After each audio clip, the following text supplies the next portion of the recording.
विष्णु, आगे का आज का क्या कार्यक्रम है प्रधानमंत्री मोदी का? तो आज यूनाइटेड नेशंस जनरल असेंबली में प्रधानमंत्री Narendra Modi summit of the futures में एक भाषण देंगे। ये 10 से 15 मिनट लंबा भाषण होगा। शायद यूनाइटेड नेशन सिक्योरिटी काउंसिल का रिफॉर्म के बारे में प्रधानमंत्री बोलेंगे। आपको पता होगा कि इंडिया का रवैया ये रह चुका है काफ़ी सालों के लिए कि इंडिया को एक परमानेंट मेंबर बनना चाहिए यूनाइटेड नेशन सिक्योरिटी काउंसिल में, और इंटरनेशनल इंस्टीट्यूशंस को शायद रिफॉर्म करना चाहिए। तो शायद इस बारे में प्रधानमंत्री बोलेंगे। ये याद रखना चाहिए कि ये इंडिया का एक मेजर रिक्वेस्ट है और ये एक डिमांड है, काफ़ी सालों से है। अमेरिका ने कहा है, और ये सिर्फ एक दिन पहले राष्ट्रपति जो बाइडेन और अमेरिका ने कहा है एक स्टेटमेंट में कि ये मांग जो इंडिया की है इस मांग को वो मानते हैं, और permanent membership in the United nation security council India को मिलना चाहिए। इंडिया को कहना है, भारत को कहना है कि हम दुनिया के सबसे बड़ा गणतंत्र है, हम दुनिया के सबसे पॉपुलस नेशन है, हम एक न्यूक्लियर पावर है इस वक्त, और इसलिए इंडिया को एक परमानेंट मेंबरशिप मिलना चाहिए। चीन को का वीटो राइट्स है यूनाइटेड नेशन सिक्योरिटी काउंसिल में, और यही शायद सबसे बड़ा मुसीबत है इंडिया के लिए। पर ज़रूर कई देशों, फ्रांस, यूनाइटेड स्टेट्स ने कहा है, और ये सब P5 मेंबर्स में से है कि इंडिया को परमानेंट मेंबरशिप मिलना चाहिए। और मेरे ख्याल से प्रधानमंत्री मोदी जब यूनाइटेड नेशंस जनरल असेंबली के इस कॉन्फ्रेंस में बात करेंगे, शायद इस पे कुछ बोलेंगे, एक्सपेंशन और of the United Nations security council और रिफॉर्म ऑफ इंटरनेशनल इंस्टीट्यूशंस। आजू, विष्णु ने काफ़ी अहम बात की तरफ इशारा किया है, ध्यान खींचा है, और सबसे बड़ी बात यह है कि भारत जो है वो रिफॉर्म की बात क्यों करता है, क्योंकि भारत का ये मानना है, और भारत समेत कई और देशों का मानना है कि जो बॉडी बनाई गई वो द्वितीय विश्व युद्ध के बाद की जो वैश्विक व्यवस्था थी उसके मद्देनज़र बनाई गई थी। अब जो है पुल के नीचे से बहुत पानी बह चुका है, दुनिया में जो वैश्विक जो परिदृश्य हैं काफ़ी बदल चुके हैं, और ऐसे में UN जैसा जो ऑर्गेनाइजेशन है वो सफ़ेद जो हाथी के जो दिखाने के जो दांत है उस तरह से नज़र आता है। क्योंकि देखिए, प्रस्ताव पास होते हैं, वहाँ से कई तरह की बातें की जाती है, लेकिन उसका कोई असर, कोई फ़ायदा जो है वो किसी भी कॉन्फ्लिक्ट में या किसी भी सिचुएशन में होता नज़र नहीं आता है। तो इसको ज़्यादा असरदार बनाने की जो एक मांग है वो लगातार होती रही है, और भारत इस दिशा में सुधारों की जो बात है वो करता रहा है, और ज़्यादा से ज़्यादा इसको इंक्लूसिव बनाने की जो बात है वो करता रहा है। और न सिर्फ अपने लिए बल्कि और भी, जैसे अगर अफ्रीकी देश की बात करें, कैरिबियन देश की बात करें, तो ऐसे देशों का रिप्रेजेंटेशन भी जो भारत चाहता रहा। लेकिन जिस तरीके से भारत ने अपने आप को मजबूती दी है और दुनिया के मंच पर उसकी आवाज़ को अब सुना जाता है, तो ऐसे में अगर परमानेंट मेंबरशिप मिले सिक्योरिटी काउंसिल में, तो ये एक बहुत ज़्यादा अहम बात होगी, और भारत के फ़ायदे के लिए नहीं बल्कि दुनिया में एक बेहतर व्यवस्था बनाने के लिहाज से भी।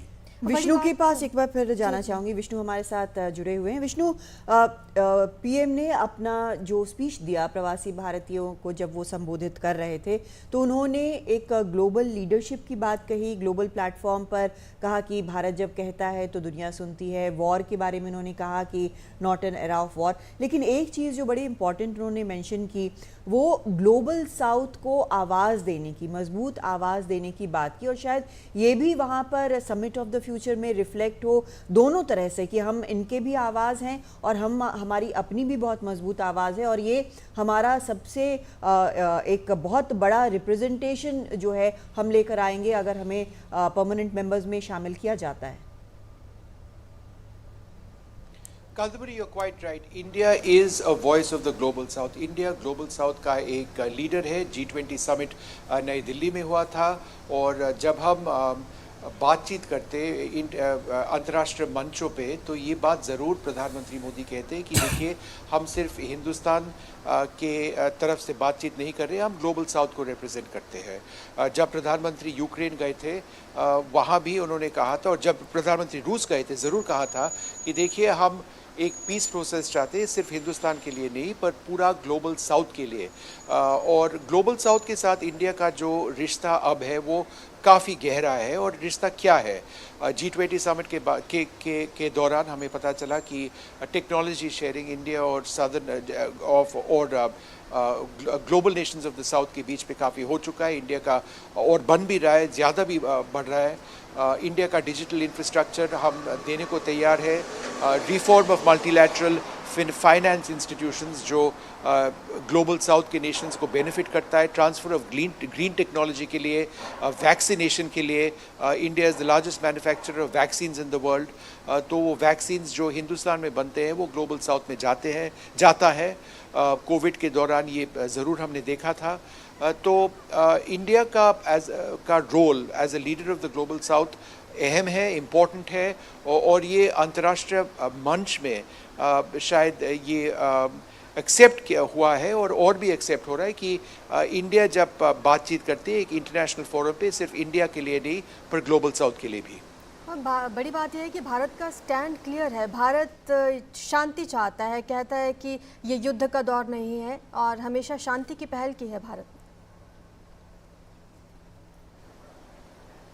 नहीं, एब्सोल्युटली शांति का पहल सबसे अहम है। और आज जो प्रधानमंत्री ने पैलेस्टाइन के राष्ट्रपति महमूद अब्बास से बात की, वो एक और बार इस पॉलिसी, इस रवैया का एक एक रिपीट होता है। और एक कि इंडिया का इंटरेस्ट जो है पीस प्रोसेसेस पे है। अगर रूस और यूक्रेन के बारे में हम बात करें तो ज़रूर वो तो एक फोकस बन चुका है, एक दिशा बन चुका है इंडिया का फॉरेन पॉलिसी पर। अब पैलेस्टीनियन राष्ट्रपति के साथ मुलाकात के बाद इंडिया का जो स्टेटमेंट निकला है कि India is deeply concerned about the humanitarian situation in Gaza, ये साबित करता है कि इंडिया एक रोल शायद निभाना चाहता है इजराइल और गाज़ा के बीच में।